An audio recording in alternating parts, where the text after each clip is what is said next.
तरीके की कमी नहीं रह गई है। We are a land of milk and honey. और कोई भी अगर किसी तरीके की कमी दिखाता है तो वो ऐसी बात बताता है जो एंटी नेशनल हो। तो इसलिए मुझे माननीय वित्त मंत्री के सामने आज बोलने का मौका मिल रहा है। एक तो मैं उनकी आभारी हूँ कि वो बैठी हुई हैं, सवेरे से सबकी बात सुन रही हैं, and she is doing a job which at this point in time no one envies, and we all know it has been a tough year and she has tried to do a good balancing act. However, some problems exist और मैं बस उन आंकड़ों को आपके सामने लाना चाहती हूँ। आज सवेरे ही अखबार में एक रिपोर्ट आई है अर्बन फीमेल लेबर पार्टिसिपेशन की, जो 2016 से कंसिस्टेंटली गिर रही है। 15.3% पे होती थी, आज नवंबर 2020 के आंकड़े बताते हैं 6.9% पर है। जो जॉब लॉसेस हुए हैं कोविड लॉकडाउन की वजह से, 49% जो गाज गिरी है वो महिलाओं पर गिरी है, उनकी नौकरियां गई हैं। और जो अनएम्प्लॉयमेंट के आंकड़े आ रहे हैं अर्बन अनएम्प्लॉयमेंट के, महिलाओं के 21.2% अप्रैल से जून 2020 के बीच में, और जो पुरुष हैं 20.8% अप्रैल से जून 2020 के आंकड़े हैं, जो कि 2019 में 8.3% थे। एक और रिसर्च सामने आई है सर। मैं जानती हूँ कि सरकार की आदत बन गई है कि कोई भी रिसर्च के आंकड़े देते हैं उसको खारिज कर दिया जाता है, पर मैं उम्मीद करती हूँ इस रिसर्च हो, परसेप्शन हो, जब हम इंटरनेशनल बिजनेस की बात करते हैं, एफडीआई की बात करते हैं, इन्वेस्टमेंट्स की बात करते हैं, तो परसेप्शन हमारा क्या जा रहा है दुनिया में वो भी देखना बहुत ज़रूरी है।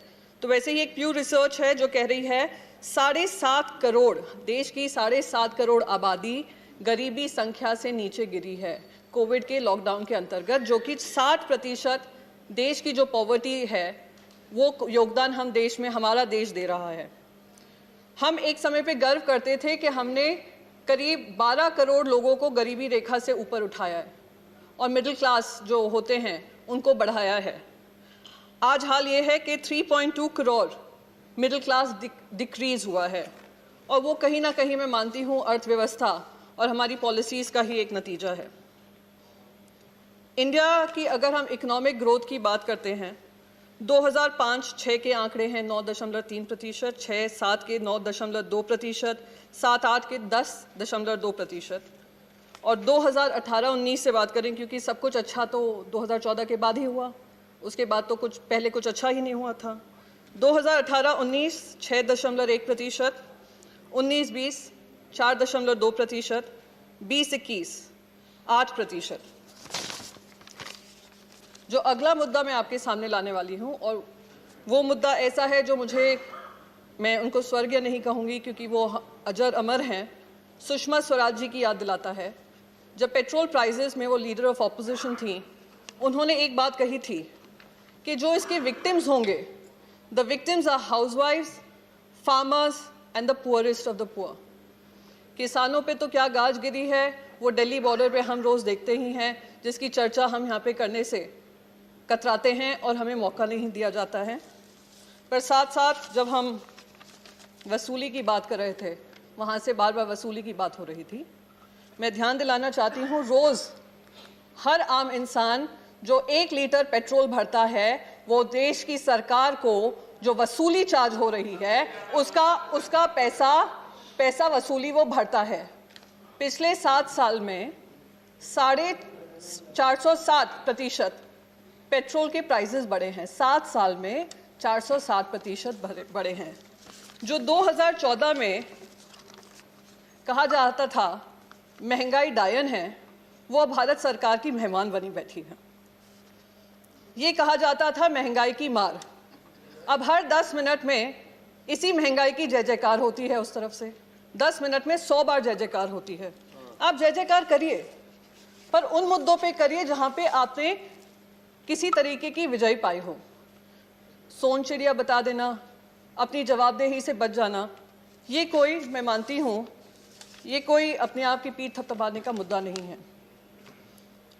माननीय वित्त मंत्री ने अपने बजट में 2200 करोड़ एयर पोल्यूशन के लिए और एयर पोल्यूशन को टैकल करने के लिए दिए हैं, उनको याद दिलाना चाहूँगी कि ये तीसरा साल है इन अ रो, थर्ड टाइम, कि हमारा जो कैपिटल है दिल्ली जहाँ पे हम बैठे हैं has been nominated as the most polluted capital of the world. 20 में से 13 हमारे ऐसे शहर हैं जो खास करके दिल्ली बॉर्डर और उत्तर प्रदेश में हैं जो most polluted in the world हैं।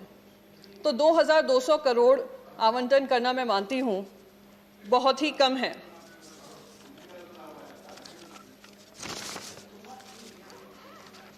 एलपीजी के दाम दुगने कर दिए गए पिछले 7 साल में।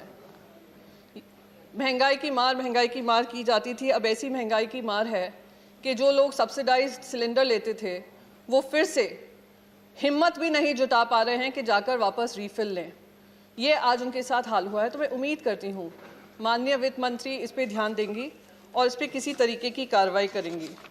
मुझे तो वो भी दिन याद आता है जो हम ट्विटर पे तो हम काफ़ी सभी लोग एक्टिव हैं, जहाँ पे मोदी जी ने कहा था कि petrol price hike will put a burden on hundreds of crore of people in Gujarat.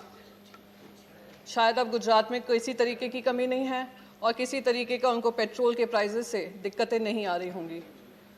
आखिर में आई एम कंक्लूडिंग सर, आखिर में बस मैं एक एनेक्डोट सुनाना चाहूँगी और पार्लियामेंट के ही बारे में है। एक बार पंडित जवाहरलाल नेहरू जी और राजा जी की बहुत तीखी बहस हो रही थी।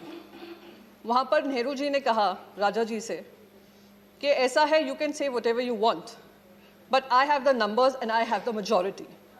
तो राजा जी ने उनको जवाब दिया, you may have the majority but I have the logic. तो इस पर खुद प्रधानमंत्री पंडित नेहरू हंसे और जो भी एडवाइस उनको दी गई थी, लॉजिक एडवाइस दी गई थी, उसको एक्सेप्ट किया था। और उसी गरिमा को अगर हम करते रहेंगे, निभाते रहेंगे, तो मैं मानती हूँ देश प्रगति और उन्नति की ओर बढ़ेगा। Thank you.